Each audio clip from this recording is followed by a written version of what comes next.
jacaylku waa dareen leh dhadhan macaan iyo qaraar, farxad iyo murugo, walwal iyo reenreen.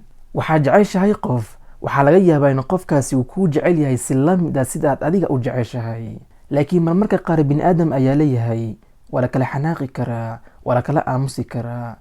waxaa dhacday in midkiin uu ku hormaro raaligelinta, kadibna si caadi ah uu kusoo laabto xiriirkiini. haddaba waxba ha jeclaanin haddii aad isleedahay jacaylku waa dareen leh dhadhan macaan oo keliya. waxba ha jeclaanin haddii aad isleedahay jacaylku waa farxad oo keliya. waxba ha jeclaanin haddii qofka aad jeceshahay aad ka rabtid inuu kuu noqdo sida aflaamta jacaylka ka soo daawatay.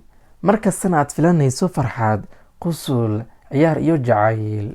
mid aan kuu sheego, marka aad qof isjeclaataan jacaylka idinka dhexeeya waxa uu mara heerar kala duwan. haddaba adigoo heerka saddexaad maraya ha isdhihin waay uu xiriirkayga sida iyo sida u noqonaynin. tusaale aan ku siiyo, kulanka koowaad aad si toos ula kulmayso waxaa dhici karta in midkiin uu xishoodo, xitaa indhaha kuma siin karo ama kuma siin karto. inuu kula kaftumo iska daaya hadalka ayaa dhib ku ah. sida koolka caadiga loogu hadli jiray ma ahan hadda, waayo waa lis hor fadhiyaa, qof kastana qofka kale ayuu hadal ka sugayaa. iyadoo xaaladda halkaa ay marayso ka waran haddii aad isdhahdo waayo qofkan uu si fiican kula hadlaynin, waayo marka aad kala tegayseen qofkan uu ku hagareen waayey. fiiri, haddaba waa degdegaysaa. adigoo heerka koowaad jooga ayaad rabtaa inaad tagto heerka 5aad ama 6aad. waxaad u malaynaysaa in wax kasta ay iska dhacayaan, laakiin xaqiiqada sidaa ma ahan ee ogow. fursad isku siiya heerarka kala duwan aad maraysaan. ha degdegin, wax walba iyaga ayaa iska imaan doonaa, dareenka ayaa idin gaarsiin doonaa. wax walba sida aad jeceshahay noqonayaan. qofka aad jeclaatay waxuu kula dhaqmi doonaa sida aad jeceshahay, laakiin waqti ayay qaadanaysaa. bar waxa aad rabto inaad ku aragto qofka aad jeceshahay. u sheeg waxaad